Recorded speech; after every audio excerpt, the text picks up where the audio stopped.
খেয়েছো? খেয়েছো? আচ্ছা, গ্লাসটা রাখো করে সবটা খেয়ে নাও। লেবু রস খেয়েছে, একটুখানি আবার রেখে দিও, আর একটুখানি খাও, তাহলে ওখানে রাখো।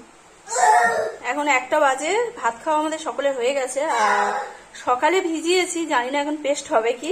অনেকদিন ধোসা বানাইনি, তো দেখি এখন পারবো কি বুঝতে পারছি না। আতপ চাল, সিদ্ধ চাল দুটো সমপরিমাণে নিয়েছি, আর অল্প একটু বিউলির ডাল, আর 1 চামচের মতো মেথি দিয়েছি। তো চলো এটা পেস্ট করে নিই, পেস্ট করে আর রেখে দিই।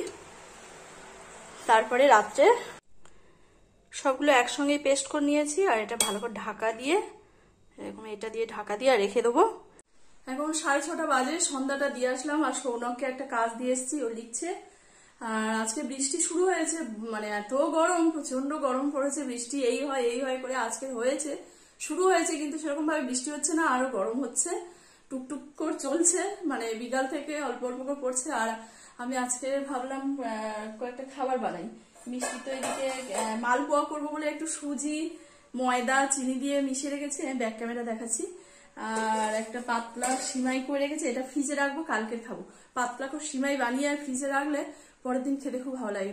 এই দেখো পাতলা করে সিমাই বানিয়েছি, এটা একটু বেশ ঠান্ডা করিয়ে আর ফ্রিজে ঢুকিয়ে দেবো। ফ্রিজে ঠান্ডা ঠান্ডা হয়ে গেলে বেশ খেতে ভালো লাগে, আমার তো খুব পছন্দ।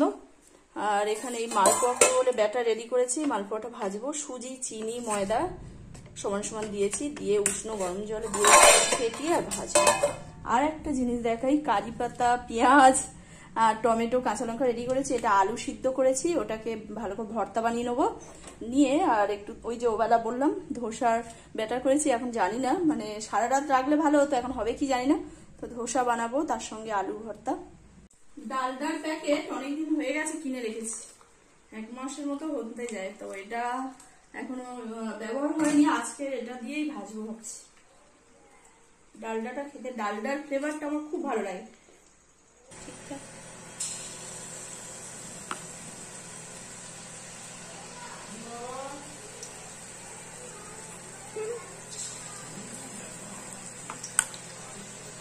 লুচির মতো, পোলারই কথা।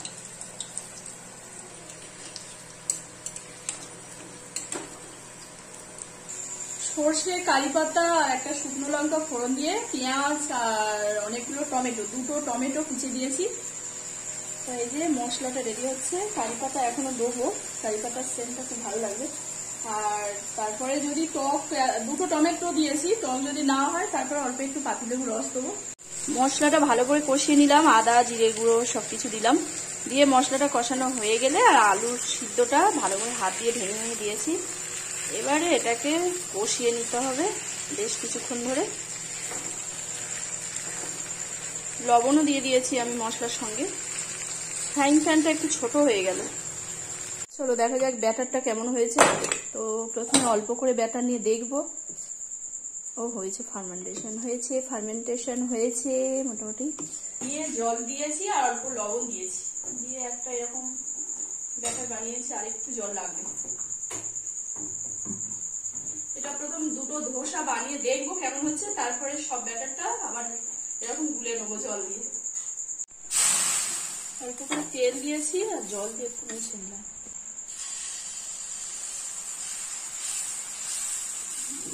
চালটা ভালো পেস্ট হয়নি বাবাই, কি হচ্ছে কি বাবা, কি হচ্ছে, যা